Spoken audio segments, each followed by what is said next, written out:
ಕರೆ ಬರುತ್ತೆ ಅಂತ ಹೇಳಿ ಯಾವ ಥರ ಕಂಟೆಂಟ್ ಆದರೆ ಯಾವ ಥರ ಇದು ಬಟ್ ಹಂಗೆ ಫೋನ್ ಬಂದಾಗ ಬಿಗ್ ಬಾಸ್ಗೆ ಅಂತ ಅಂದ ತಕ್ಷಣ ತುಂಬಾ ಖುಷಿ ಆಗುತ್ತದೆ. ಎಷ್ಟೋ ವರ್ಷದ ಕನಸು ಇವತ್ತು ಫೋನ್ ಬಂತಲ್ಲಪ್ಪ ಅಂತ. ಆಮೇಲೆ ಎಲ್ಲಕ್ಕಿಂತ ಹೆಚ್ಚಾಗಿ ನನಗೆ ಆಕ್ಟರ್ ಆಗಬೇಕು ಅನ್ನೋದಕ್ಕಿಂತ ಹೆಚ್ಚಾಗಿ ಒಬ್ಬ ಡೈರೆಕ್ಟರ್ ಆಗ್ಬೇಕು ಅಂತ ನನಗೆ ತುಂಬಾ ಇಷ್ಟ ಆಯ್ತು.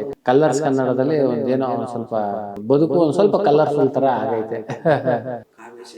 ಗಿಲ್ಲಿ ನಟ ನಿಮ್ದು ಸ್ಲ್ಯಾಂಗ್ ಚೆನ್ನಾಗಿತ್ತು, ಏ ಓಲಾ ಬಾಲಾ ಅಂತ ಗಿಲ್ಲಿ ನಟ ಈಗ ಅವ್ರೆಲ್ಲ ನೋಡಿದ್ರೆ ಯಾವ ತರ ನಿಮ್ಮ ಜೊತೆ ಯಾವ ತರ ಕೋರ್ಡಿನೇಟ್ ಆಗಿದೆ?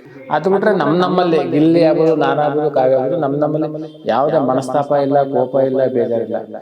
ತುಂಬಾ ಚೆನ್ನಾಗಿದೆ. ಗಿಲ್ಲಿ ಕಿಚನ್ ಚಪ್ಪಾಳೆ ತಗೋಬೇಕು, ನಾನು ಕ್ಯಾಪ್ಟನ್ ಆಗ್ಬೇಕು. ಸುದೀಪ್ ಸರ್ ಕೇಳ್ತಾರೆ, ಇಲ್ಲ ಸರ್ ನನಗೆ ಕೇಳ್ತಾರೆ, ಇಲ್ಲ ಸರ್ ನನಗೆ ಹೇಗಿರ್ಬೇಕು ಎತ್ತ ಏನು ಅಂತ ಗೊತ್ತಾಗ್ತಾರೆ ನನಗೆ, ನಾವು ಹೋಗ್ತೀನಿ ಅಂತಾನೆ. ನೀವು ಹೋಗ್ತೀನಿ ಅಂದ ತಕ್ಷಣ ಕಳ್ಸ್ಕೊಡಕ್ಕಾಗಲ್ಲ. ನೀನು ಇರ್ಬೇಕಾದ್ರೂ ಕರ್ನಾಟಕ ಜನತೆ ಕಾರಣ, ನೀನು ಹೋಗ್ಬೇಕಾದ್ರೂ ಕರ್ನಾಟಕ ಜನತೆ ಅಂತ ಹೇಳ್ತಾರೆ. ಇಲ್ಲ ಸರ್ ನಾನು ಹೋಗ್ತೀನಿ ಅಂತಾನೆ ಹೇಳ್ತೀನಿ. ಹೋಗೋಣ ಅಂತಾನೆ ನಿರ್ಧಾರ ಮಾಡಿ ರಕ್ಷಿತಾ ತುಂಬಾ ಹತ್ತುವೆ, ಸುಮ್ಮನೆ ಒಂದು ತಲೆ ಸಾವಿರ ಬಿಟ್ಟು ಒಂದು ಹೆಲ್ಪ್ ಮಾಡಿ ಫಸ್ಟ್ ನೀವು ಜಂಟಿ ಅನ್ನೋದ್ರಿ ಸತೀಶ್ ಆ ವಿಚಾರದ ಬಗ್ಗೆ ಮಾತಾಡೋದು ಬೇಡ ಅಂತ ಅನ್ಕೋತೀನಿ ನಾನು. ಯಾಕಂದ್ರೆ ಬೇಡ ಅಂತ ಅನಿಸ್ತೈತೆ. ಹೊರಗಡೆ ಏನಾಗೈತೆ ಅನ್ನೋ ಪ್ರಪಂಚನ ಒಳಗಡೆ ಹೋಗಿ ಲಾಕ್ ಮಾಡ್ಕೊಂಡು ಮುಗೀತು. ಎಲಿಮೆಂಟ್ ಆಗ 5 ವರ್ಷ ಮುಂಚೆ ಇಕ್ಕಿದಂಗೆ ಎತ್ತಿರ್ತೀರಾ, ರಕ್ಷಿತಾ ಎಲ್ಲ ಚೆನ್ನಣ್ಣ ಎಲ್ಲ ಹೋಗ್ತೀರಾ ಅಂತ ಹೇಳ್ತೀರಾ. ಯಾಕೆ ಆ ಥರ ಸಡನ್ ಡಿಸಿಷನ್ ಏನು ಬಂತು? ಸುದೀಪ್ ಸರ್ ಬಗ್ಗೆ ಹೇಳೋದಾದ್ರೆ ಸರ್ ಅವರು ಒಂಥರ ಜ್ಞಾನ ಭಂಡಾರ ಸರ್ ಸುದೀಪ್ ಸರ್. ನಿಜವಾಗ್ಲೂ ಕಾವ್ಯ ನನ್ನ ಪ್ರೀತಿಯ ತಂಗಿ, ಅಣ್ಣ ಅಣ್ಣ ಅಂತ ಕರೀತಾರೆ, ನಾನು ಮನ್ಸಾರೆ ತಂಗಿ ಅಂತ ಕರೀತೀನಿ ಸರ್. ಚೆನ್ನಾಗೈತೆ ನಮ್ಮ ಅವರ ಒಂದು ಚಿಕ್ಕದಾಗ ಆಡ್ತೀನಿ. ಭೂಪತಿಯ ಕೇಳನ್ಯ ನಮ್ಮಯ ರಾಜ್ಯದ ಪ್ರಜೆಗಳೆಲ್ಲರೂ ಸೌಖ್ಯದಿಂದ ಬಾಳುವರೇ.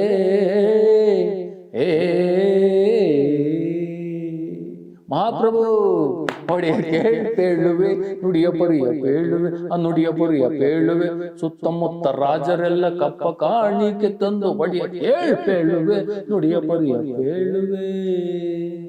ವೀಕ್ಷಕರೇ ನಮಸ್ಕಾರ. ಇಷ್ಟಿನ ಗಂಟ ನೋಡ್ತಾ ಇರ್ತೀರಾ ನೀವು ಕೆಲವೊಂದು ರಿಯಾಲಿಟಿ ಶೋಗಳಲ್ಲಿ ಮತ್ತು ಟಿ ವಿಗಳಲ್ಲಿ, ಮೊಬೈಲ್ಗಳಲ್ಲಿ ಒಬ್ಬ ವ್ಯಕ್ತಿ ಸಾವಿರ ಲಕ್ಷದಿಂದ ಎಷ್ಟು ಮಟ್ಟಿಗೆ ನಗಿಸ್ಬೇಕು, ಹೇಗೆಲ್ಲ ನಗಿಸ್ಬೇಕು, ಯಾವ ಥರ ಎಲ್ಲ ನಗಿಸಿ ತನ್ನ ನೋವನ್ನು ಒಳಗೆ ಇಟ್ಕೊಂಡಿರ್ತಾನೆ ಅನ್ನೋದನ್ನ ನೋಡಿರ್ತೀರ. ಉದಾಹರಣೆ ಎಷ್ಟೋ ಜನ ಇದ್ದಾರೆ. ಅದರಂತೆ ಎಷ್ಟೋ ಜನ ನಗಿಸಿ ಇನ್ನೊಂದು ಒಬ್ಬ ರಿಯಾಲಿಟಿ ಶೋ ಫೇಮಸ್ ಆಗಿ ಇನ್ನೊಂದು ರಿಯಾಲಿಟಿ ಶೋ ಹೋಗಿ ಇನ್ನೂ ಮತ್ತಷ್ಟು ಅಭಿಮಾನಿಗಳನ್ನ ಮನಸ್ಸು ಗೆಲ್ಲೋದೊಂದು ಇರ್ತಾರೆ. ಅದೇನು ಕಡಿಮೆ ವಿಚಾರ ಅಲ್ಲ. ಅವ್ರು ಯಾರೋ ಆಲ್ಮೋಸ್ಟ್ ನಿಮಗೆಲ್ಲ ಗೊತ್ತಿರುತ್ತೆ. 2 ಬೆಟ್ಟಲ್ಲೇ ಡ್ಯಾನ್ಸ್ ಮಾಡಿ ಕರ್ನಾಟಕದ ಮನೆ ಮಾತಾಗಿದಂಥ ಚಂದ್ರಪ್ರಭು ಅವರು. ಸರ್ ನಮಸ್ಕಾರ ಸರ್, ಕಾರ್ಯಕ್ರಮಕ್ಕೆ. ಸರ್ ನಮಸ್ತೆ ಸರ್, ಚೆನ್ನಾಗಿದ್ದೀರಾ ಸರ್? ಚೆನ್ನಾಗಿದೆ ಸರ್. ನಿಮ್ಮ ನೋಡಿದ್ರೆ ತುಂಬಾ ಖುಷಿ ಆಗುತ್ತೆ ವಿಚಾರದಲ್ಲಿ. ಯಾಕಂದ್ರೆ ಇಡೀ ಕರ್ನಾಟಕನ ಒಬ್ಬರು ಇಬ್ಬರನ್ನ ಮನಸ್ಸನ್ನ ನಗ್ಸೋದು ತುಂಬಾನೇ ಕಷ್ಟ. ಇಲ್ಲ ಒಬ್ಬರು ನಗ್ಸ್ಬೋದು, ಇಬ್ರು ನಗ್ಸ್ಬೋದು.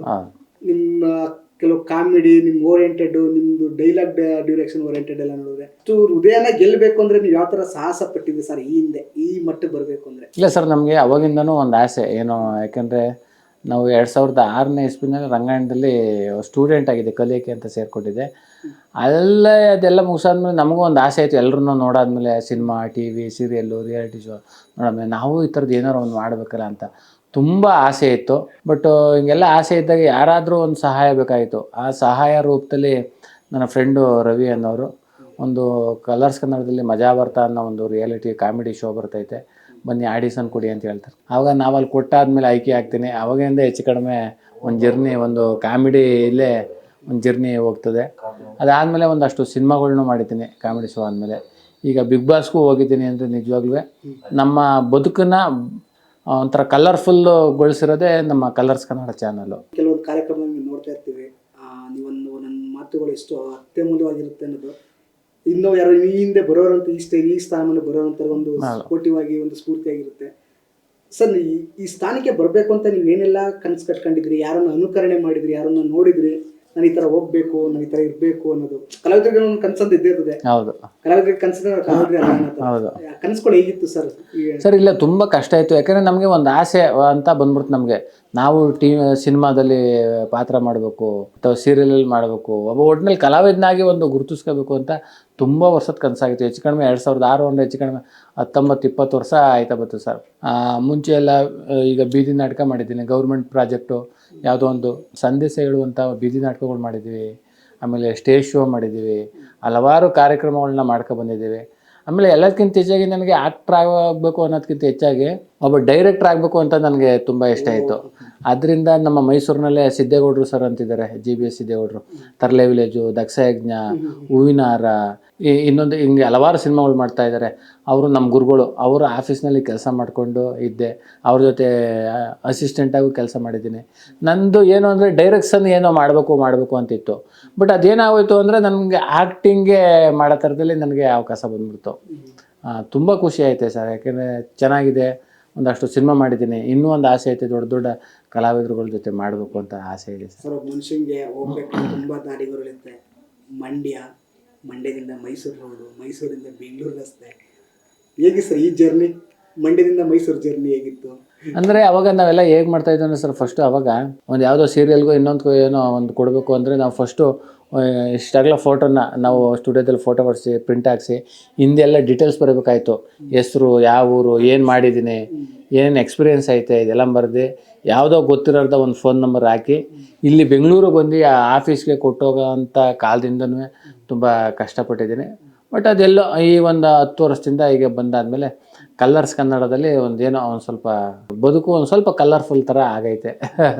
ಚಂದ್ರಪ್ರಭ ಚಂದ್ರನ್ ಥರನೇ ಒಂದು ಬಣ್ಣನ ಬದಲಾಯಿಸ್ಬಿಟ್ಟಿದ್ದಾರೆ. ಬಿಳಿ ಬಣ್ಣ ಹುಣ್ಣಿಮೆ ಚಂದ್ರ ಥರ ಹೊಡೆದ್ಬಿಟ್ಟಿದ್ದಾರೆ. ಒಂದು ಕಾಮಿಡಿ ಏನೋ ಅನ್ನೋ ವೇದಿಕೆಯಲ್ಲಿ. ಹೌದು, ಅದರಲ್ಲಿ ನಿಮ್ದು ಒಂದು ಸಿಗ್ನೇಚರ್ ಬೇರೆ ಕಾಮಿಡಿಲಿ. ಈಗಲೂ ಎಲ್ಲೋ ಒಂದು ಕಡೆ ಕೆಲವೊಂದು ಶೋಗಳು ಸರ್. ಈಗ ಒಬ್ಬ ಮನುಷ್ಯನ ಸರ್, ಒಬ್ಬ ಕಲಾವಿದರಾಗಿ ಒಂದು ತನ್ನ ಮನಸ್ಸಲ್ಲಿ ನೋವಿಟ್ಕೊಂಡು, ಈಗ ನಾವು ನಿನ್ನೆ ನೀವು ಎಲಿಮೇಟ್ ಆಗೋ ದಿನ ನೋಡಿದ್ವಿ. ಯಾಕೆ ಚಂದ್ರಪ್ರಭ ಈ ಥರ ನಿರ್ಧಾರ ತಗೊಂಡ್ಬಿಟ್ರೆ? ಯಾಕೆ ಎಷ್ಟೋ ಜನ ನಗ್ಸೋಂಥವ್ರು ಮನಸ್ಸಲ್ಲಿ ಅಂಥದ್ದು ನೋವೇನಿತ್ತು ಅಂತ ಇದ್ದು ಗೊತ್ತಿಲ್ಲ ಸರ್. ಯಾಕೆಂದರೆ ತುಂಬ ಆಸೆ ಪಟ್ಟಿನೇ ಎಷ್ಟೋ ವರ್ಷದ ಕನಸಾಗಿತ್ತು. ನಾನು ಬಿಗ್ ಬಾಸ್ಗೆ ಹೋಗಬೇಕು, ಬಿಗ್ ಬಾಸ್ನಲ್ಲಿ ನಾನು ಒಂದಷ್ಟು ದಿನ ಇರಬೇಕು, ಗೆಲ್ಲಬೇಕು, ಆಟ ಆಡಬೇಕು ಅಂತ. ಬಟ್ ಹಾಗೆ 6 ವಾರದ ತನಕನೂ ಏನು ಸಮಸ್ಯೆ ಇಲ್ಲ.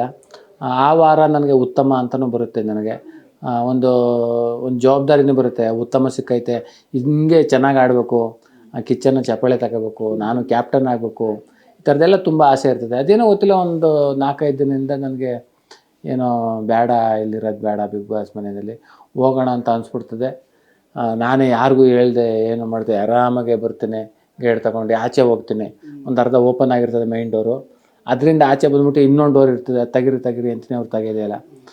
ಇದನ್ನು ಯಾರೋ ನೋಡ್ಬಿಟ್ಟು ನಮ್ಮ ಸಹಪಾಠಿಗಳು, ಚಂದ್ರಣ್ಣ ಹೋಯ್ತವ್ರೆ, ಯಾಕೆ ಹಿಂಗೆ ಹೋಯ್ತವ್ರೆ, ಯಾಕೋ ಬೇಜಾರಾಗೈತೆ ಅಂತ ಎಷ್ಟೋ ಜನ ಬನ್ನಿ ಅಂತ ಹೇಳ್ಕೊಂಬರ್ತಾರೆ. ಅದಾದಮೇಲೆ ಸುದೀಪ್ ಸರ್ ಕೇಳ್ತಾರೆ, ಇಲ್ಲ ಸರ್ ನನಗೆ ಕೇಳ್ತಾರೆ, ಇಲ್ಲ ಸರ್ ನನಗೆ ಹೇಗಿರಬೇಕು ಏನು ಅಂತ ಗೊತ್ತಾಗ್ತಿಲ್ಲ ನನಗೆ, ನಾವು ಹೋಗ್ತೀನಿ ಅಂತಾನೆ. ನೀವು ಹೋಗ್ತೀನಿ ಅಂದ ತಕ್ಷಣ ಕಳಿಸ್ಕೊಡೋಕ್ಕಾಗಿಲ್ಲ, ನೀನು ಇರಬೇಕಾದ್ರೂ ಕರ್ನಾಟಕ ಜನತೆ ಕಾರಣ, ನೀನು ಹೋಗ್ಬೇಕಾದ್ರೂ ಕರ್ನಾಟಕ ಜನತೆ ಅಂತ ಹೇಳ್ತಾರೆ. ಇಲ್ಲ ಸರ್ ನಾನು ಹೋಗ್ತೀನಿ ಅಂತಲೇ ಹೇಳ್ತೀನಿ. ಹೋಗ್ತೀನಿ ಅಂತ ಸ್ವಇಚ್ಛೆಯಿಂದ ನಿರ್ಧಾರ ತಗೊಂಡ್ಮೇಲೆ ಎಲ್ಲರೂ ಮಾತಾಡಿಸ್ತೀವಿ, ಹಾಗೇ ಹೋಗ್ಬೋಣ ಅಂತ ಫಾಸ್ಟಲ್ಲಿ ಹೋಗ್ತಾ ಇರ್ತೀನಿ. ರಕ್ಷಿತ ಕೈ ಇಟ್ಕೊಬಿಡ್ತಾರೆ, ನೀವು ಹೋಗಕ್ಕೆ ಇನ್ನೂ 5 ನಿಮಿಷ ಇದೆ, ಸರ್ ಮಾತಾಡಿ ಅಂತಾರೆ. ಎಲ್ಲರೂ ಮಾತಾಡಿ ಅಂತಾರೆ.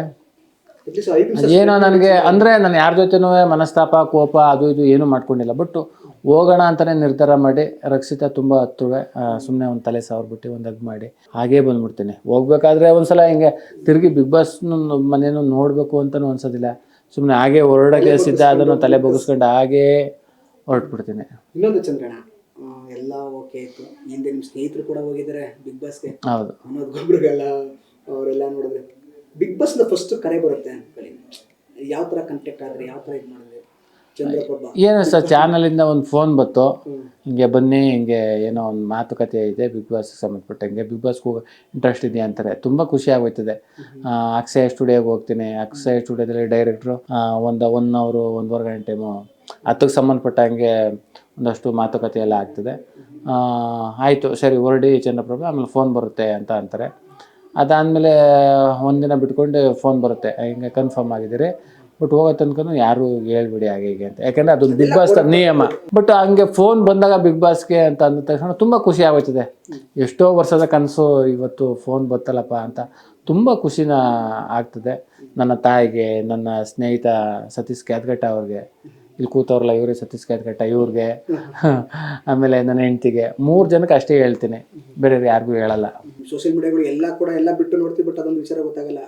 ನೀವು ನೋಡಿದ್ರೆ ಓಪನಿಂಗ್ ದಿನ ಮಾತ್ರ ಅಷ್ಟೇ ಚಂದ್ರಪ್ರಭ ಬಂದ್ರಲ್ಲ ಅಂದ್ರೆ ನಮ್ಗೆ ಏನಂದ್ರೆ ಈ ಸಲ ಏನು ನಗುಗೇನು ಕಡಿಮೆ ಇಲ್ಲ ಕಣಪ್ಪ ಅನ್ನೋದೊಂದಿತ್ತು. ಒಂದು ಶೈಲಿಯಲ್ಲಿ ನೋಡಿದ್ರೆ ಬಿಗ್ ಬಾಸ್ ಒಂದು ಕರೆ ಬರುತ್ತೆ, ನೀವು 100 ದಿನ ಹೋಗ್ತೀವಿ ಇವೆಲ್ಲ ಇರಬೇಕು ಅಂತ ಏನೆಲ್ಲ ಪ್ರಿಪರೇಷನ್ ಆಗಿದ್ರಿ, ಮೆಂಟಲಿ ಆಗಿರ್ಬೋದು, ಫಿಸಿಕಲಿ ಆಗಿರ್ಬೋದು? ಇಲ್ಲ, ಬಿಗ್ ಬಾಸ್ಗೆ ಈಗ ಬೇರೆ ಶೋ ಆದರೆ ನಮಗೆ ಪ್ರಿಪ್ರೇಷನ್ ಬೇಕಾಗುತ್ತದೆ. ಈಗ ಯಾವುದೋ ಒಂದು ಗಿಚ್ಚಿಗಿಲಿಗಿಲಿ ಆಗ್ಬೋದು, ಅಥವಾ ಯಾವುದೋ ಒಂದು ಕಾಮಿಡಿ ಶೋ ಆಗ್ಬೋದು, ಅಥವಾ ಸಿಂಗಿಂಗ್ ಶೋ ಆಗ್ಬೋದು. ನಾವೇನು ಮಾಡ್ತೀವಿ, ಇಂಥ ಸಾಂಗು ಅಂತ ಅಂದ ತಕ್ಷಣ ಇಲ್ಲಿ ಒಂದು 10 ಸಲ 15 ಸಲ ಪ್ರಾಕ್ಟೀಸ್ ಮಾಡ್ಕೋತೀವಿ. ಅದೇ ಥರ ಹೋಗಲ್ಲ ಆಡ್ತೀವಿ.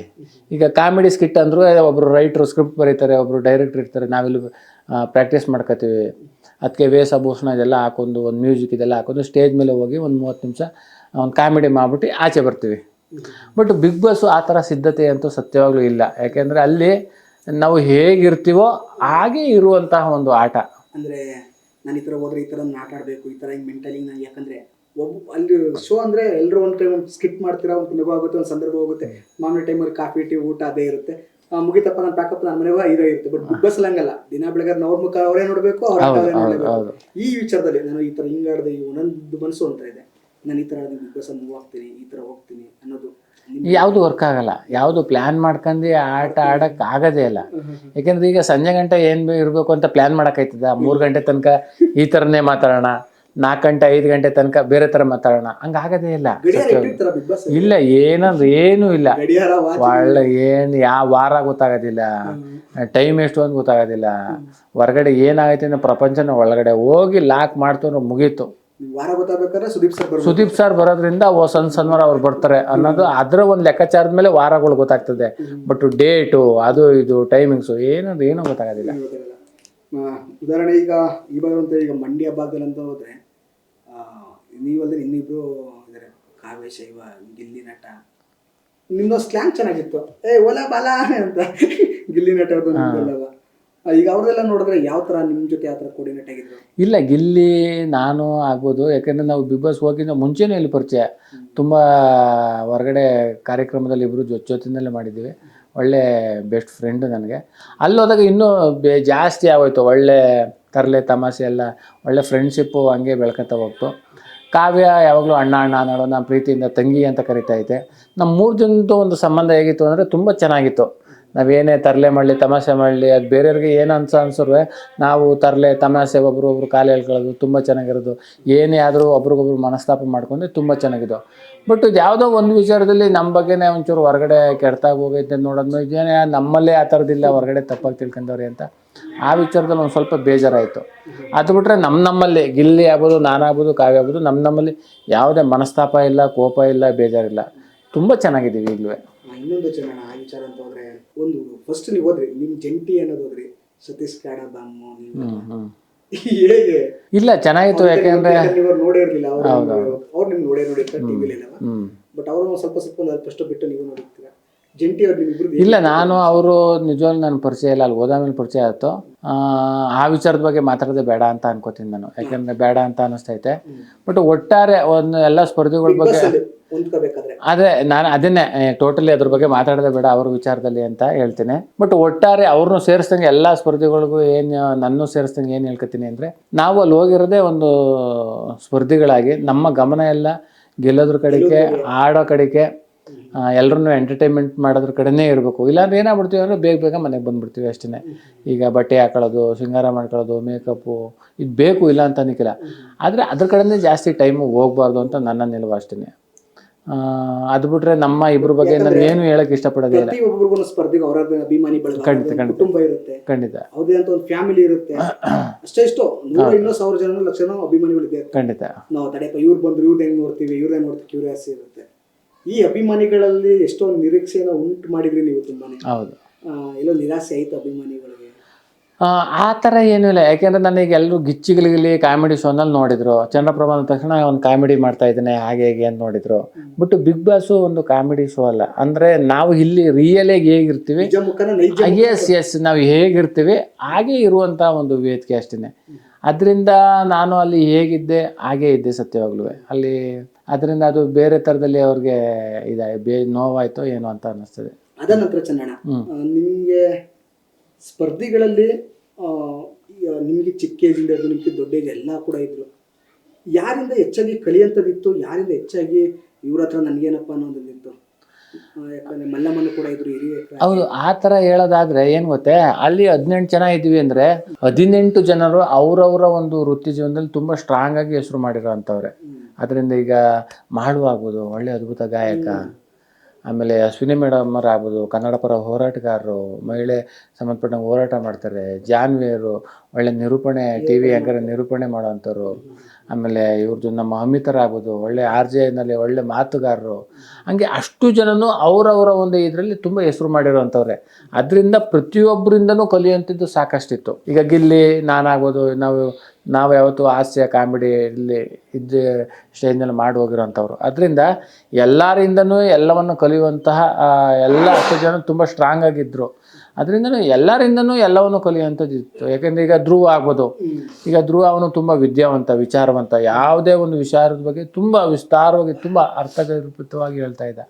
ಹಂಗೆ ಪ್ರತಿಯೊಬ್ಬರಿಂದನೂ ಪ್ರತಿಯೊಂದು ಕಲಿಯೋದು ಇರ್ತಾಯಿತ್ತು. 18 ಜನನು ಒಂದು ಹೋಗ್ತಾರೆ, ಮನೆಗೆ ಹೋದಾಗ ನೀವು ಬಿಗ್ ಬಾಸ್ ಕಪ್ ಗೆಲ್ಲಬೇಕು, ಬಿಗ್ ಬಾಸ್ ಗೆಲ್ಲೇಬೇಕು ಅನ್ನೋ ಥರ ಹೋಗ್ತಾರೆ.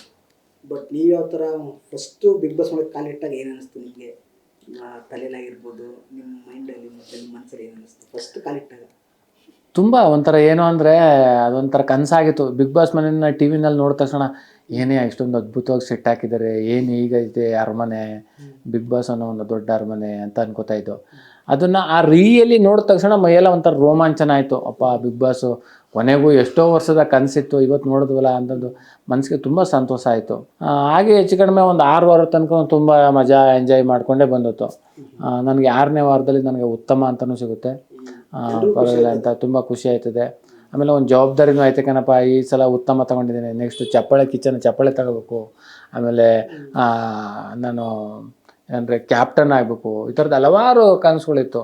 ಬಟ್ ಅದೇನೋ ಈ ಒಂದು 4-5 ದಿನದಲ್ಲಿ ನನಗೇನು ಅನಿಸ್ತು ಅಂದರೆ, ಯಾಕೋ ಬಿಗ್ ಬಾಸು ನನಗೆ ಬೇಡ, ನಾನು ಇಲ್ಲಿರೋದು ಸರಿ ಇಲ್ಲ, ನಾನು ಹೋಗ್ಬೋಣ ಅಂತ ನಿರ್ಧಾರ ಮಾಡ್ಕೊಂಡು ನಾನು ಈ ಬಿಗ್ ಬಾಸ್ ಸಾಕಷ್ಟು ನಿಮ್ಮ ಜೊತೆಯಲ್ಲಿ ನಟನೆ ಮಾಡಿದ್ರಂತ ನಿಮ್ಮ ಸ್ನೇಹಿತರು ಆಪ್ತರ ತುಂಬ ಹೋಗಿದ್ರಿಂದ ಹೋಗಿದ್ದಾರೆ. ಅವ್ರು ಯಾವ್ದಾರ ಕೇಳಿದ್ರು, ಸುಮ್ಮನೆ ಕ್ರಾಸ್ ಚೆಕ್ ಮಾಡಿದ್ರಾ ಹೇಗಪ್ಪ ಬಿಗ್ ಬಾಸ್?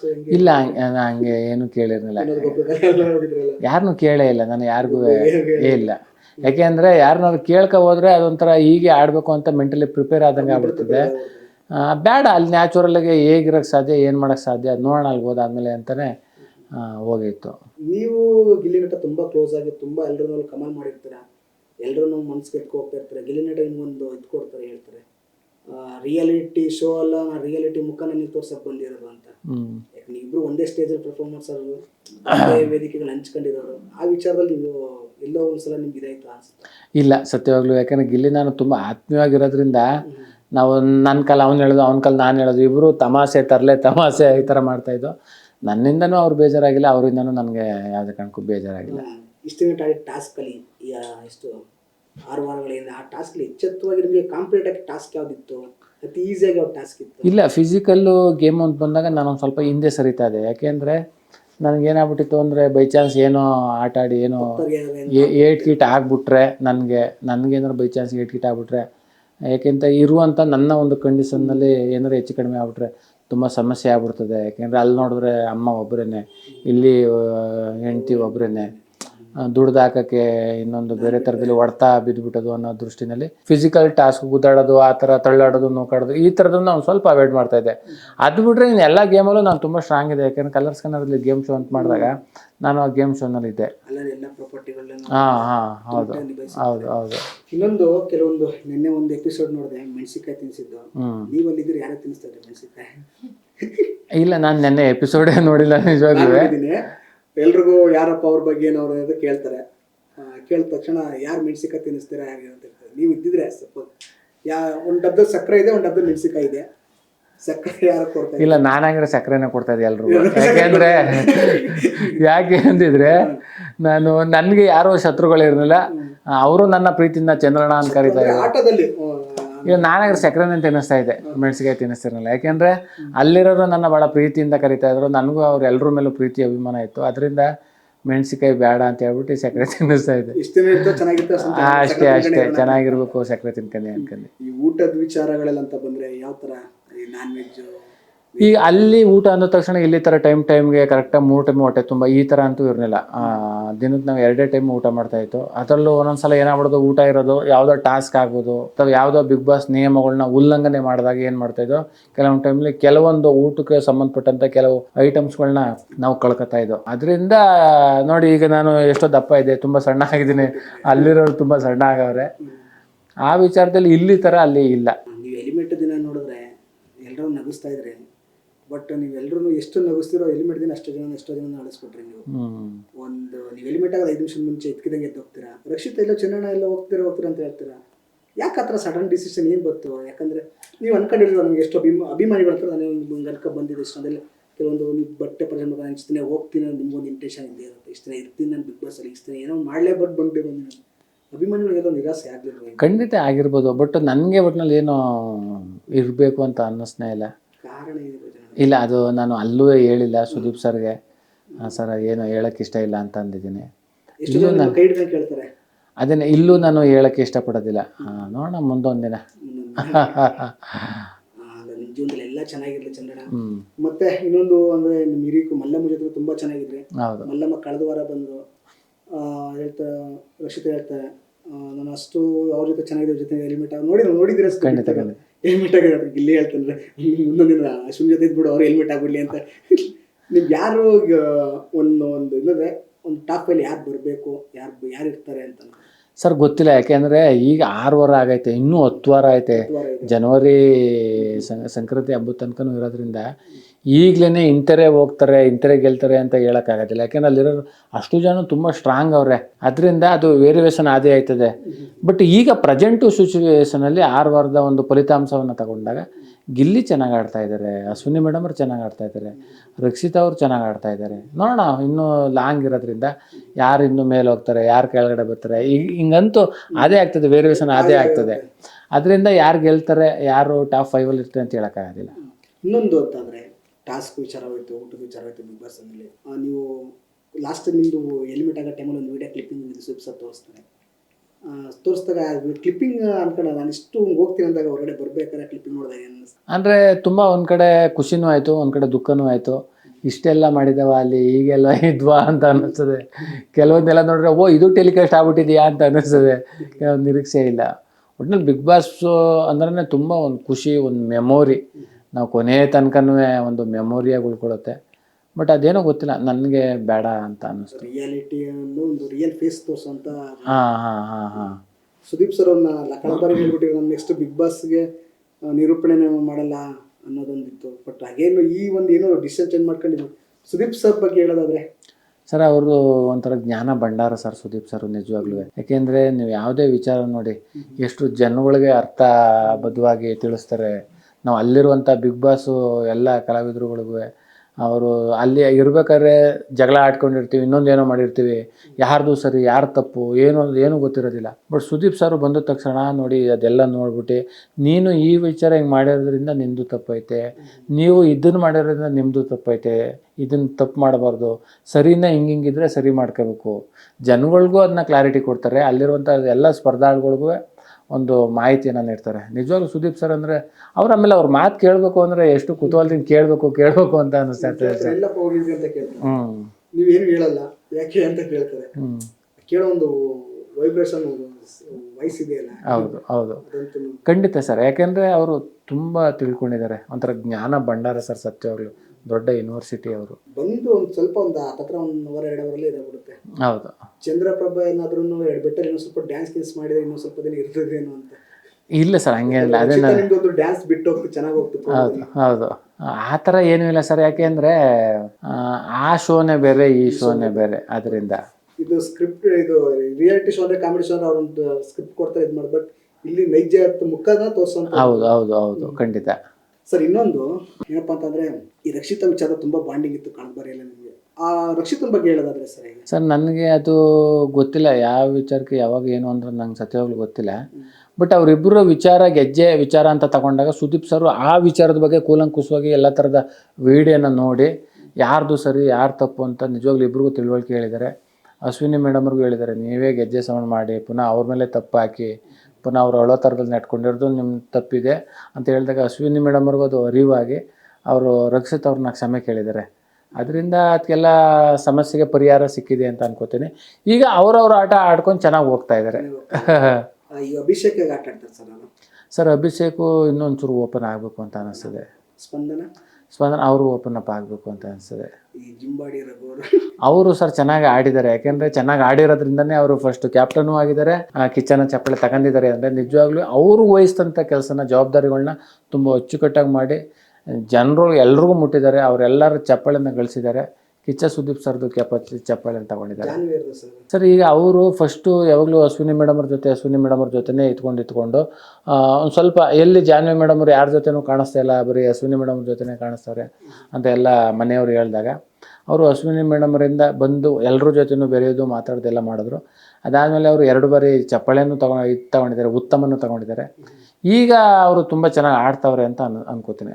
ರಿಸಾ ಅವರು ಸರ್ ಹೆಚ್ಚು ಕಡಿಮೆ 4-5 ಸಿನಿಮಾಕ್ಕೆ ಸಿನಿಮಾಕ್ಕೆ ಹೀರೋಯಿನ್ ಆಗಿ ಮಾಡಿದ್ದಾರೆ. ನಮ್ಮ ಮೈಸೂರಿನವರೇ ಅಂತೆ ಅವರು. ಓಂ ಪ್ರಕಾಶ್ ರಾವ್ ಸಿನಿಮಾದಲ್ಲೂ ಅವರು ಹೀರೋಯಿನ್ ಆಗಿ ಮಾಡಿದ್ದಾರೆ ಅಂತೆ. ಅವರು ಹೇಳಿದ್ರು ನನಗೆ. ಚೆನ್ನಾಗಿ ತುಂಬ ಎನರ್ಜಿಯಾಗಿ ಆಟ ಆಡ್ತಾ ಇದ್ದಾರೆ ಅಂತ ಅನಿಸ್ತದೆ ಸರ್. ಸೂರಜ್ ಅವರು ಸಿನಿಮಾ ಸೀರಿಯಲ್ ಯಾವುದೂ ಮಾಡಿಲ್ಲ, ಹೊಸದಾಗಿ ಎಂಟ್ರಿ ಕೊಟ್ಟಿದ್ದಾರೆ. ಅವ್ರು ನೋಡಿ ಬಂದ ತಕ್ಷಣವೇ ಒಂದು ಗೇಮ್ ಇರ್ತದೆ. ಸ್ಪೋರ್ಟ್ಸಲ್ಲಿ ತುಂಬ ಸ್ಟ್ರಾಂಗ್ ಆಗವ್ರೆ ಅವರು. ಒಂದು ಆ ಕಾಯಿನ್ ಎತ್ಕೊಂಡ್ರೆ ನೀವು ಕ್ಯಾಪ್ಟನ್ ಹಾಕಿ ಅರ್ರರ್ ಆಗ್ತೀರಿ, ಹಾಕೊಳ್ಳಿಲ್ಲ ಅಂದರೆ ಟೀಮ್ ಜೊತೆ ನೀವು ಆಟ ಆಡಬೇಕಾಯ್ತದೆ ಅಂತ. ಇಲ್ಲ ಸರ್ ನಾನು ಕ್ಯಾಪ್ಟನ್ ಆಗದಿದ್ರು ಪರವಾಗಿಲ್ಲ, ನಾನು ಟೀಮ್ಗೋಸ್ಕರ ಆಡ್ತೀನಿ ಅಂತ ಹೇಳ್ತಾರೆ. ಬೆರಿಬೇಕು ಅಂತ ಅನ್ನಿಸ್ತದೆ, ಟೀಮ್ ಜೊತೆ ಆಡ್ತೀನಿ, ನನಗೆ ಟೀಮೇ ಇಂಪಾರ್ಟೆಂಟು ಅಂತ ಹೇಳ್ತಾರೆ. ಆ ಒಂದು ಪದ ಕೇಳಿದ್ರೆ ನಿಜವಾಗ್ಲೂ ಎಷ್ಟೋ ತುಂಬ ಸೂಕ್ಷ್ಮವಾಗಿ ಆಡ್ತವ್ರೆ ಅಂತೇಳ್ಬಿಟ್ಟು ಎಲ್ಲರೂ ಇಡೀ ಮನೆ ಮಂದಿಗೆಲ್ಲ ಇಷ್ಟ ಆಗ್ತಾರೆ. ಅವರು ಸ್ಪೋರ್ಟ್ಸ್ನೂ ಚೆನ್ನಾಗಿ ಆಡ್ತಾರೆ, ಯಾರ ಜೊತೆ ಎಷ್ಟು ಬೇಕೋ ಅಷ್ಟು ಮಾತಾಡ್ತಾರೆ, ಎಲ್ಲರ ಜೊತೆನೂ ಬೆರೀತಾ ಇದ್ದಾರೆ. ನೋಡೋರು ಖುಷಿ ಆಗ್ತದೆ. ಕಾವ್ಯ ನನ್ನ ಪ್ರೀತಿಯ ತಂಗಿ, ಅಣ್ಣ ಅಂತ ಕರೀತಾರೆ. ನಾನು ಮನ್ಸಾರೆ ತಂಗಿ ಅಂತ ಕರಿತೀನಿ ಸರ್. ಚೆನ್ನಾಗೈತೆ ನಮ್ಮ ಅವರ ಬಾಂಧವ್ಯ. ಇನ್ನು ಕೆಲವರು ಆಟಗಾರರಿದ್ದಾರೆ. ಈ ವಿಚಾರ ಅಂತ ಹೋದ್ರೆ ಬಿಗ್ ಬಾಸ್ ಅಲ್ಲಿ ಹೋದ್ರೆ ಈ ಕೆಲವೊಂದು ಸೋಷಿಯಲ್ ಮೀಡಿಯಾದಲ್ಲಿ ನೋಡಿರ್ತೀರಾ, ಕೆಲವೊಂದು ಯಾವ್ಯಾವುದೋ ಒಂದು ಸಿಂಕ್ ಮಾಡಿ ಏನೇನೋ ಒಂದು ಇದು ಮಾಡೋದು, ಅಸಭ್ಯವಾಗಿ ಇದು ಮಾಡೋದು, ಅದ್ರ ಬಗ್ಗೆ ಎಲ್ಲ ಎಷ್ಟು ಮಟ್ಟಿಗೆ ಸರ್, ಎಷ್ಟು ಮಟ್ಟಿಗೆ ಸರ್ ಅದ್ರ ಬಗ್ಗೆ ನಾವು ಮಾತಾಡೋಕ್ಕೆ ಹೋಗ್ಬಾರ್ದು. ಯಾಕೆಂದರೆ ಸರ್ ಅದ್ರ ಬಗ್ಗೆ ಅವ್ರವ್ರ ಇದು ಏನು ಬೇಕಾದ್ರೂ ಟ್ರೋಲ್ ಮಾಡ್ಕೊಳ್ಳಿ ಸರ್. ಟ್ರೋಲ್ ಅಂತಲ್ಲ, ಅಸಭ್ಯವಾಗಿ ಒಂದು. ಯಾಕಂದ್ರೆ ಕಲಾವಿದರಿಗೆ ಅವರದ್ದು ಒಂದು ಘನತೆ ಗೌರವ ಇರ್ತದೆ. ಈಗ ಅವರು ಟ್ರೋಲ್ ಮಾಡೋರಿಗೆ ಏನು ಹೇಳೋಕ್ಕಾಯ್ತದೆ ಸರ್ ನಾವು. ಈಗ ಎಷ್ಟೋ ಜನ ಕೆಟ್ಟ ಮೆಸೇಜ್ ಮಾಡ್ತಾರೆ, ಅದು ಇದು ಮಾಡ್ತಾರೆ, ಅದೇನು ಮಾಡೋಕ್ಕಾಗೋದಿಲ್ಲ ಸರ್. ಅದು ಅವ್ರವ್ರಿಗೆ ಬಿಟ್ಕೊಳ್ಳೋಣ. ಅದ್ರ ಬಗ್ಗೆ ನೋಡೋಕ್ಕೆ ಹೋಗ್ಬಾರ್ದು ಕಮೆಂಟ್ಸನ್ನು ನಾವು. ಫಸ್ಟ್ ಆಫ್ ಆಲ್ ಹೌದು, ಪ್ರೀತಿ ಮಾಡೋರು ಇದ್ದೇ ಇರ್ತಾರೆ ಸರ್. ಪ್ರೀತಿ ಮಾಡೋರು ಅವ್ರೇ ಅಂದಮೇಲೆ ದ್ವೇಷ ಮಾಡೋರು ಇರಲೇಬೇಕಲ್ಲ ಸರ್.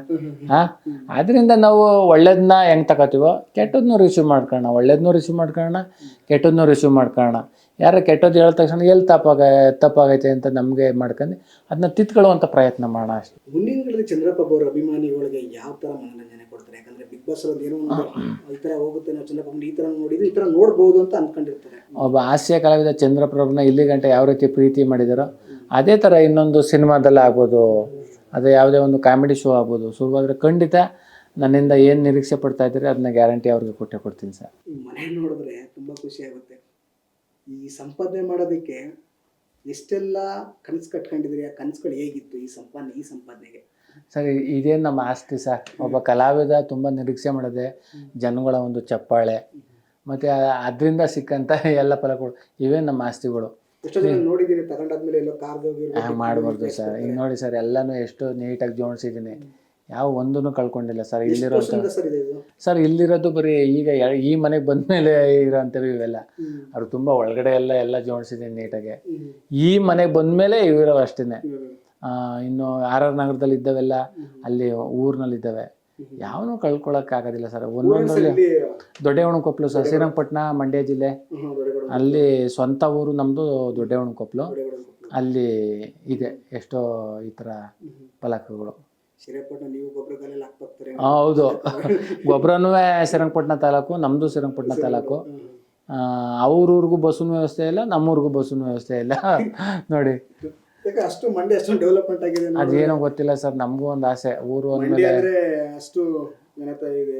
ಖಂಡಿತ ಸರ್, ಅದೇನೋ ಗೊತ್ತಿಲ್ಲ. ಈಗ ನೋಡಿ ನಮ್ಮ ಊರಿಗೂ ಒಂದು ಬಸ್ಸಿನ ವ್ಯವಸ್ಥೆ ಆಗಬೇಕು, ಒಂದು ಆಸ್ಪತ್ರೆ ವ್ಯವಸ್ಥೆ ಆಗಬೇಕು ಅಂತ ನಮಗೂ ತುಂಬ ಆಸೆ. ಯಾಕೆಂದರೆ ಎಷ್ಟೋ ಜನಕ್ಕೆ ಅನುಕೂಲ ಆಗ್ತದೆ. ನಡ್ಕೊ ಹೋಗ್ಬೇಕು ಅಂದರೆ ಹೆಚ್ಚು ಕಡಿಮೆ ಒಂದು 5-6 ಕಿಲೋಮೀಟ್ರ್ ನಡ್ಕೊಂಡು ಹೋಗ್ಬೇಕು. ಯಾರೋ ಸ್ಕೂಟ್ರ್ ಮಾಡಿದ್ರು ಸ್ಕೂಟ್ರಲ್ಲಿ ಹೋಗ್ತಾರೆ, ಎಲ್ಲರ ಹತ್ರನೂ ಸ್ಕೂಟ್ರ್ ಇಲ್ಲ. ಆಟೋ ಗೀಟೋ ಏನೂ ಇಲ್ಲ ಸರ್ ನಮ್ಮೂರಲ್ಲಿ, ಏನೂ ಇಲ್ಲ. ಕೆಲವ್ರು ಏನೂ ಇಲ್ದವ್ರು ನಡ್ಕೊಂಡು ಹೋಗ್ಬೇಕು. ಏನಾರ ಪ್ರತಿನಿತ್ಯದ ದಿನಸಿ ತರಕಾರಿ ಅವು ಇವು ತರಬೇಕು ಅಂದ್ರೂ ಪಕ್ಕದೂರಿಗೆ ನಡ್ಕೊಂಡೇ ಹೋಗ್ಬೇಕು. ಈ ಥರ ಐತೆ. ಮಕ್ಕಳುಗಳು ಸ್ಕೂಲು ಕಾಲೇಜ್ಗೆ ಎಲ್ಲ ಸರ್, ಈಗ ಯಾವುದೋ ಪ್ರೈವೇಟಿಗೆ ಸೇರ್ಕೊಂಡವ್ರಿಗೆ ವ್ಯಾನ್ ಬರುತ್ತೆ. ಅಲ್ಲೇ 4ನೇ ಕ್ಲಾಸು 5ನೇ ಕ್ಲಾಸ್ ಗಂಟ ಓದೋರಿಗೆ ಅಲ್ಲೇ ಊರಿನಲ್ಲೇ ಸ್ಕೂಲ್ ಐತೆ. ಇನ್ನು ಅದರಿಂದ ಗೌರ್ಮೆಂಟ್ ಸ್ಕೂಲಲ್ಲೇ ಓದಬೇಕು ಅಂದರೆ ಎಲ್ಲ ನಡ್ಕೊಂಡೇ ಹೋಗ್ಬೇಕು ಸರ್, ನಡ್ಕೊಂಡೇ ಹೋಗ್ಬೇಕು. ಸ್ಕೂಲ್ ಮಕ್ಕಳಿಗೆ ಕೆಲವು ಮನೆಗೆ ಬೈಕ್ ಇರಲ್ಲ, ಈಗ ಕೆಲವು ಸ್ಕೂಲ್ ಎಲ್ಲ ನಡ್ಕೊಂಡೇ ಹೋಗ್ತಾರೆ ಸರ್. ಮಕ್ಕಳು ಸೈಕಲ್ ಕೊಡ್ತಾರೆ ಸರ್ಕಾರದಿಂದ. ಈಗ ಸೈಕಲ್ಲು ಸರ್ ಕೊಟ್ಟವ್ರೆ, ಕೆಲವ್ರು ತಗೊಂಡು ಹೋಗ್ತಾರೆ, ಕೆಲವ್ರು ನಡ್ಕೊಂಡೇ ಹೋಗ್ತಾರೆ ಅಷ್ಟು. ಈಗ ಸೈಕಲ್ ಕೊಡೋದು SLCಲೋ ಏನು ಅಂತ ಅನ್ಸುತ್ತೆ, ನನಗೂ ಗೊತ್ತಿಲ್ಲ ಕರೆಕ್ಟ್. 8ನೇ ಕ್ಲಾಸಲ್ಲಿ ಕೊಡ್ತಾರೆ.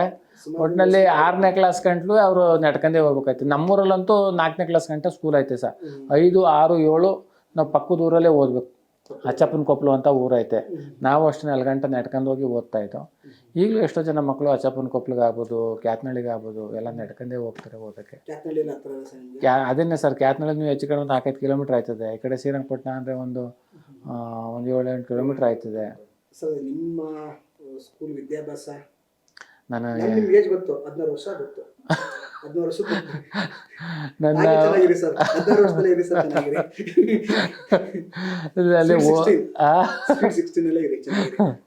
ನನಗೆ SLC ಅಷ್ಟೇ ಸರ್. SLC ಅದು ಫೇಲ್ ಆಯಿತು. ಆಮೇಲೆ ಕಟ್ಕೊಂಡು ನಮ್ಮ ತಂದೆ ಅದು ಇದು ಮಾಡಿ ಪುನಃ ಕಟ್ಕೊಂಡು ಪಾಸ್ ಆದೆ. ಆಮೇಲೆ ಓದೋಕ್ಕೆ ಹೋಗ್ನಿಲ್ಲ, ಅದೇನೋ ಅಕ್ಷರನೇ ಹತ್ನಿಲ್ಲ, ಅಷ್ಟಕ್ಕೆ ಸ್ಟಾಪ್ ಆಗುತ್ತೆ. ಅದಾದಮೇಲೆ ನಾಟಕ ಗೀಟಕ, ಮೊದಲು ಕೆಲಸ, ಗಾರೆ ಕೆಲಸ, ಆಮೇಲೆ ವಾಚ್ಮೆನ್ ಕೆಲಸ ಇದು ಮಾಡ್ತಾಯಿದ್ದೆ.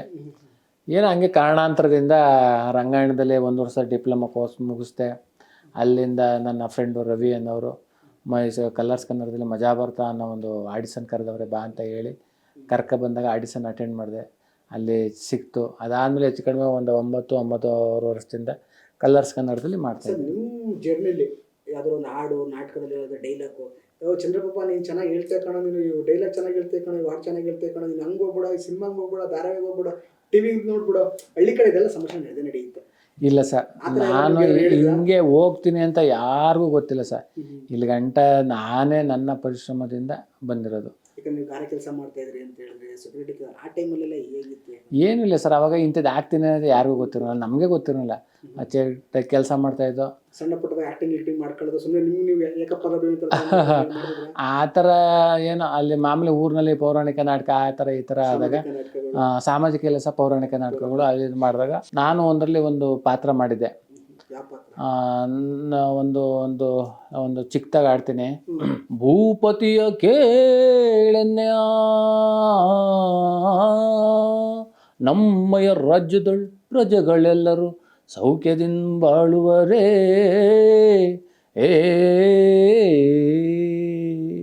ಮಹಾಪ್ರಭು ಒಡೆಯ ಕೇಳ್ಪೇಳುವೆ, ನುಡಿಯ ಪರಿಯ ಪೇಳುವೆ, ಆ ನುಡಿಯ ಪರಿಯ ಪೇಳುವೆ, ಸುತ್ತಮುತ್ತ ರಾಜರೆಲ್ಲ ಕಪ್ಪ ಕಾಣಿಕೆ ತಂದು ಒಡೆಯ ಕೇಳ್ಪೇಳುವೆ, ನುಡಿಯ ಪರಿಯ ಪೇಳುವೆ. ಇದು ಫಸ್ಟು ನನಗೆ ಮುಖಕ್ಕೆ ಬಣ್ಣ ಹಚ್ಚಿ ಫಸ್ಟು ಆಡ್ದಂಥ ಒಂದು ಗೀತೆ. ಸರ್, ಈಗ ಈ ತೆರೆ ಈ ರಿಯಾಲಿಟಿ ಶೋ ಬಣ್ಣ ಹಚ್ಚೋದಕ್ಕೂ ಭಾಳ ಡಿಫ್ರೆಂಟ್ ಇದೆ. ಆ ಥರ ಬಣ್ಣ ಹಚ್ಚಿದಾಗ ನಿಮ್ಗೆ ಏನು ಅನ್ನಿಸ್ತು ಸರ್? ಯಾವುದು ನಾಟಕದಲ್ಲಿ ಬಣ್ಣ ಹಚ್ಚೋದಾಗ? ಸರ್, ಅದು ಯಾಕಂದರೆ ಪ್ರತಿಯೊಂದು ಎಲ್ಲಾದರೂ ಒಬ್ಬ ಕಲಾವಿದನೆ ಮಾಡೋದ್ರಿಂದ ಅದು ತುಂಬ ಕಷ್ಟ ಐತೆ. ಪ್ರತಿಯೊಂದು ಈಗ ಒಬ್ಬ ಕಲಾವಿದನಾಗಿ ಮಾಡುವಂಥದ್ದು ಪ್ರತಿಯೊಂದರಲ್ಲೂ ತಿಳ್ಕೊಳ್ಳೋದು ಅಂತ ಇರುತ್ತೆ, ಪ್ರತಿಯೊಂದರಲ್ಲೂ ಕಲಿಯುವಂಥದ್ದು ಇರುತ್ತೆ. ತುಂಬ ಕಷ್ಟವಾಗಿ ಎಲ್ಲ ಕಷ್ಟ ಇದೆ, ಅಷ್ಟು ಈಜಿ ಅಂತೂ ಇಲ್ವೇ ಇಲ್ಲ ಸರ್. ಈಗ ಪೌರಾಣಿಕ ನಾಟಕದಲ್ಲಿ ಒಬ್ಬ ರಾಜ ಅಂದ ತಕ್ಷಣ ಆ ಗತ್ತು ಗಿತ್ತು ಹಿಂಗೆ ಆಗ್ಬಿಡ್ತೀವಿ. ಈಗ ಹಿಂಗೆ ಕೂತಿರ್ತೀವಿ, ಹಿಂಗೆ ಕೂತಿರ್ತೀವಿ. ಒಬ್ಬ ರಾಜ ಅಂದ ತಕ್ಷಣ ಆಟೋಮೆಟಿಕ್ಕಾಗಿ ಒಂದು ಬಾಡಿನೇ ಆಗಲ್ಲ, ಒಂಥರ ಕೂತ್ಕೊಳ್ಳೋದು ಹಿಂಗೆಲ್ಲ ಆಗ್ಬಿಡ್ತದೆ, ಕಣ್ಣು ಗಿಣ್ಣು ಎಲ್ಲ ಬಂದ್ಬಿಡ್ತದೆ.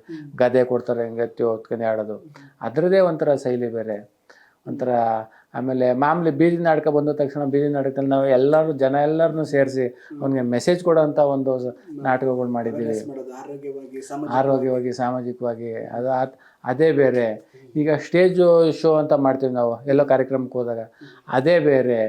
ಆಮೇಲೆ ಇಲ್ಲಿ ನಾವು ಧಾರಾವಾಹಿ ಮಾಡ್ತೀವಿ, ಅಲ್ಲಿ ಬೇರೆ ಥರನೇ ಮಾಡಬೇಕು. ರಿಯಾಲಿಟಿ ಶೋನೇ ಬೇರೆ ಥರ ಮಾಡಬೇಕು. ಸಿನಿಮಾದಲ್ಲೇ ಬೇರೆ ಥರ. ಹಂಗೆ ಪ್ರತಿಯೊಂದು ಬೇರೆ ಬೇರೆ ಆಯಾಮಗಳು ಇರೋದ್ರಿಂದ ಎಲ್ಲ ತಾವು ಒಂದೇ ಥರ ಪಾತ್ರ ಮಾಡೋಕ್ಕಾಗೋದಿಲ್ಲ, ಬೇರೆ ಬೇರೆ ಆಯಾಮದಲ್ಲಿ. ಒಟ್ಟಿನಲ್ಲಿ ಎಲ್ಲದರಲ್ಲೂ ನಾವು ಕಲಾವಿದರಾಗಿ ಒಬ್ಬ ನಿರ್ದೇಶಕ ಅಂತ ಏನಿರ್ತಾರೆ, ಆ ನಿರ್ದೇಶಕರು ಏನು ಹೇಳ್ತಾರೆ ಆ ಥರ ನಾವೆಲ್ಲ ಪಾತ್ರವನ್ನು ಮಾಡಬೇಕಾಗ್ತದೆ.